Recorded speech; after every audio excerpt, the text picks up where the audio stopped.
Assalamualaikum warahmatullahi wabarakatuh. Saya Raffi Fikri Mahendra dari kelas Ilmu Komunikasi kelas malam. Saya akan menjelaskan tentang apa sih itu ilmu komunikasi. Ilmu komunikasi itu adalah studi yang mempelajari proses penyampaian pesan secara efektif dari komunikator kepada komunikan. Komunikator itu memberi pesan dan komunikan itu menerima pesan melalui berbagai pesan ya. Oke, bisa dinyatakan komunikasi jika adanya yang pertama proses manusia, yang kedua kesengajaan, yang ketiga tujuan, yang keempat feedback. Contoh dari proses manusia itu kayak kita berinteraksi pada sesama manusia. Yang kedua kayak kesengajaan, kayak misalnya kita nyenggol orang dan dia menerima feedback kita, sama aja itu kayak kesengajaan atau feedback. Selama saya belajar pengantar ilmu komunikasi, saya mengetahui tentang proses komunikasi yang terjadi itu umpan balik. Seperti contoh yang ada di sini, bisa kalian lihat ya. Di sini tuh ada dua orang yang sedang berkomunikasi. Kayak dia bertanya dan ada feedback balik dari komunikan. Ya, bisa kalian lihat ya.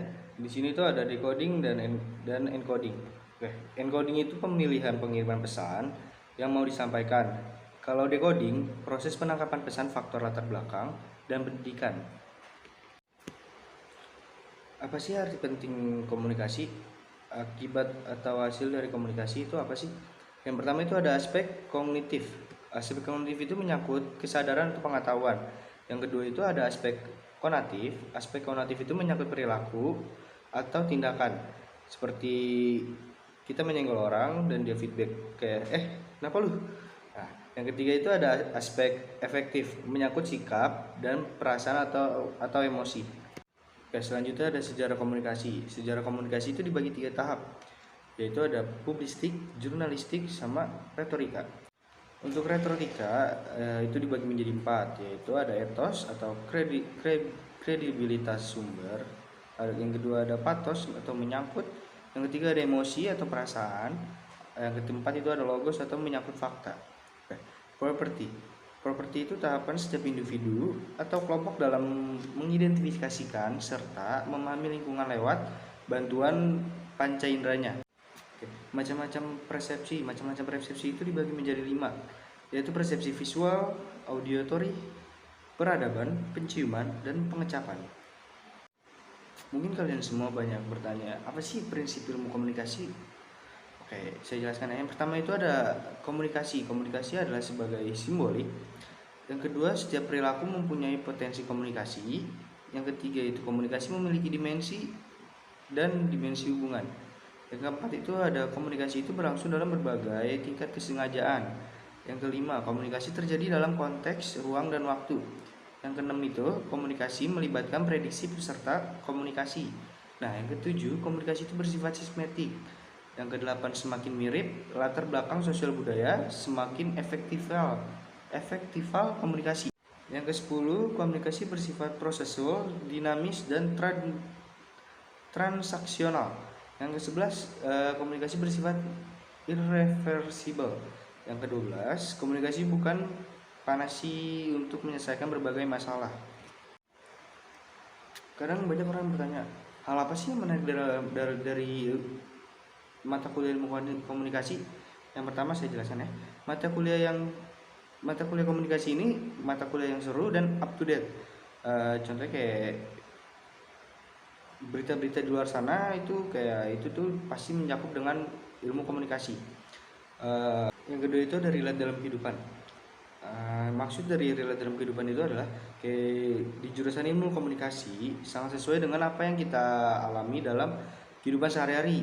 Hal ini memudahkan kita dalam memahami, mengaplikasikan ilmu komunikasi tersebut. Kayak sesama teman kita saling mengobrol, kita menanya dan dia ada feedback ke kita, dan pasti ada tujuannya itu. Yang ketiga itu ada tampil modis.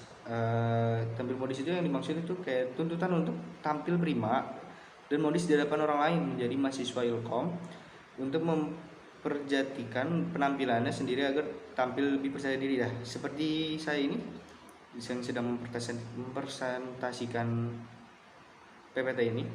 Yang keempat itu ada meningkatkan self esteem. Maksudnya itu kayak kita akan dilatih untuk berani berhadapan dengan orang lain dengan belajar menjadi master of ceremony atau MC, public speaker, public speaking, wartawan, negosiator, dan masih banyak lagi. Sebagai berbagai latihan ini akan membentuk dan meningkatkan kepercayaan dari diri kita sendiri. Oke, menurut saya dosen yang mengajarkan saya pengantar ilmu komunikasi, dosen itu emang tegas, dan saya menyukai dosen-dosen seperti itu karena ya itu bakal masuk ke dalam otak saya, karena saya lebih masuk ke dosen yang lebih tegas dan masuk ke dosen yang tegas tapi bercanda. Mungkin itu saja yang bisa saya sampaikan, kurang lebihnya mohon maaf bila ada salah kata atau salah pengucapan. Wabillahi taufiq wal hidayah. Wassalamualaikum warahmatullahi wabarakatuh.